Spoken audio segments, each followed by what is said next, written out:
नमस्कार, मैं डॉक्टर विजय शुक्ल। 28 जुलाई 2025 को संसद में जब ऑपरेशन सिंदूर पर बहस शुरू हुई तो एक तरफ देश की सेनाओं की वीरता पर गर्व का वातावरण था और दूसरी तरफ लोकतंत्र के मंदिर में सत्ता की चुप्पी, अधूरी सच्चाई और रणनीतिक जवाबदेही का पता। रक्षा मंत्री राजनाथ सिंह ने आत्मविश्वास से भरा भाषण दिया, आंकड़ों की बाजीगरी की, पाकिस्तान को बौखलाया हुआ बताया और तीनों सेनाओं के समन्वय का उल्लेख करते हुए कहा कि भारत ने आतंकियों के ठिकानों पर सटीक प्रहार किए। कि आज सच्चाई सदन में आनी चाहिए, सच्चाई पहलगाम की आनी चाहिए, सच्चाई ऑपरेशन सिंदूर की आनी चाहिए। यह केवल एक सैन्य कार्रवाई नहीं थी, बल्कि यह भारत की संप्रभुता, उसकी अस्मिता, देश के नागरिकों के प्रति हमारी जिम्मेदारी और आतंकवाद के खिलाफ हमारी नीति का एक इफेक्टिव और डिसाइसिव डिमॉन्स्ट्रेशन था। अध्यक्ष महोदय, राहुल गांधी जी ने एक साफ साफ कहा कि हम सरकार के साथ हैं और सरकार को पाकिस्तान को एक ठोस मजबूत कदम देना ही पड़ेगा। हमले के तुरंत बाद हमारे प्रधानमंत्री श्री नरेंद्र मोदी जी ने तीनों सेनाओं के प्रमुखों की एक उच्च स्तरीय बैठक की और उन्हें छूट दी गई कि वे अपने विवेक, स्ट्रेटेजिक अंडरस्टैंडिंग और रीजनल सिक्योरिटी सिचुएशन को ध्यान में रखते हुए वह निर्णायक कार्रवाई करें। लेकिन जब बात बहस की गंभीरता की थी तो यह भाषण एक रिहर्सल की तरह लगा, जहां सवाल पूछे नहीं गए, जवाब खुद से दिए गए और बहुत कुछ अनकहा छोड़ दिया गया। राजनाथ सिंह ने यह तो बताया कि पाकिस्तान गिड़गिड़ाया इसलिए ऑपरेशन रोका गया, लेकिन यह नहीं बताया कि ऑपरेशन की नौबत आई क्यों। किस खुफिया चूक ने आतंकियों को बाईसारान तक घुसने दिया, किस एजेंसी ने चूक की, क्यों प्रधानमंत्री और गृह मंत्री इस बहस से दूर रहे। क्या संसद अब केवल पोस्टरबाजी और रणनीतिक कथावाचन का मंच बन चुकी है? और सबसे बड़ा सवाल यह था कि इस पूरे घटनाक्रम में चीन की भूमिका पर सरकार की चुप्पी क्यों? राजनाथ सिंह ने सिर्फ इतना कहा कि ब्रिक्स सम्मेलन में पाकिस्तान समर्थित आतंकवाद की आलोचना की गई, लेकिन यह नहीं बताया कि क्या चीन ने इस आलोचना में भारत का साथ दिया या सिर्फ कूटनीतिक मौन साधा। और जब अंतर्राष्ट्रीय संदर्भों की बात हो रही थी तो डोनाल्ड ट्रंप का नाम तक नहीं लिया गया, जिन्होंने अभी कुछ दिन पहले ही दावा किया था कि उन्होंने भारत और पाकिस्तान के बीच तनाव घटाने में अहम भूमिका निभाई। अगर यह झूठ था तो खंडन क्यों नहीं, और अगर सच है तो फिर देश को क्यों नहीं बताया गया कि कौन सी बैक चैनल डील के तहत ऑपरेशन सिंदूर रोका गया।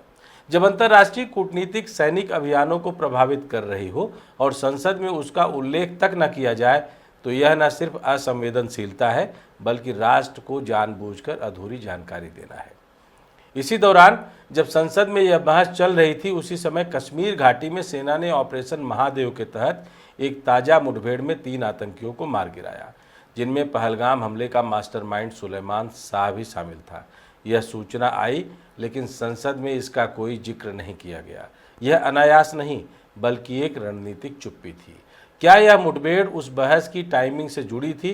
क्या सरकार एक जमीन पर हो रही कार्रवाई को संसद के भाषण की पृष्ठभूमि बनाना चाहती थी? अगर नहीं तो फिर ऐसे निर्णायक ऑपरेशन की सफलता का उल्लेख क्यों नहीं किया गया? क्या सेना का बलिदान और साहस अब केवल सूचना जारी करने की टाइमिंग का उपकरण बनकर रह गया है? कांग्रेस सांसद गौरव गोगोई ने सरकार को घेरा, पूछा कि आतंकवादी सेना की वर्दी में कैसे घुस गए।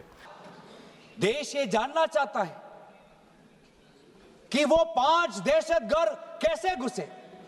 क्या यह सिर्फ दुस्साहस था या हमारी खुफिया एजेंसियों की घातक नाकामी? उन्होंने सरकार को बुज़दिल तक कहा और संसद में प्रधानमंत्री तथा गृह मंत्री की अनुपस्थिति को जन भावनाओं का अपमान करार दिया। लेकिन विपक्ष भी इस पूरे विमर्श को एक रणनीतिक चौखटे में ढालने में असफल रहा। विपक्ष के पास भावनात्मक भाषा तो थी, लेकिन कूटनीतिक परिप्रेक्ष्य और अंतर्राष्ट्रीय लिंक की गंभीरता नहीं थी। यही कारण है कि बहस सरकार की सोच शक्ति और विपक्ष की शब्द शक्ति के बीच उलझकर रह गई और जो सबसे जरूरी था वो गायब था, सच। ऑपरेशन सिंदूर एक सैन्य सफलता थी, इसमें कोई दो राय नहीं। सेना ने जिस अनुशासन और तकनीकी सटीकता से सीमा पार आतंकियों के अड्डों को खत्म किया वह सराहनीय थे। लेकिन सवाल यह है कि क्या हम केवल हथियारों की सफलता पर जश्न मना सकते हैं जबकि उसी वक्त बाईसारन में दुश्मन वर्दी पहनकर हमारी जमीन पर घूम रहा हो? क्या हम यह नहीं जानना चाहते कि पहलगाम हमले से पहले कौन सो रहा था? कौन रिपोर्ट नहीं पढ़ रहा था और कौन साजिशों को राजनीतिक खामोशी से ढक रहा था। जब संसद में बहस हो रही थी तब सेना का ऑपरेशन महादेव चल रहा था। क्या यह सिर्फ सहयोग था या सत्ता ने एक बार फिर सैनिक बलिदान को अपनी वक्तव्यबाजी का कवच बना लिया कि चूक को अनदेखा करे तो यह वीरता की नहीं छिपी कायरता की कहानी बन जाती है। सेना का साहस तभी पूर्णता को प्राप्त करता है जब उसे सियासत अपनी ढाल नहीं उसकी सुरक्षा और सच्चाई की प्रतिज्ञा दे। पर यहाँ तो सत्ता का रवैया यह है कि गोली चलने तक दिखाओ लेकिन उसके पहले की गलती मत बताओ। यही सत्ता की सबसे बड़ी कमजोरी है।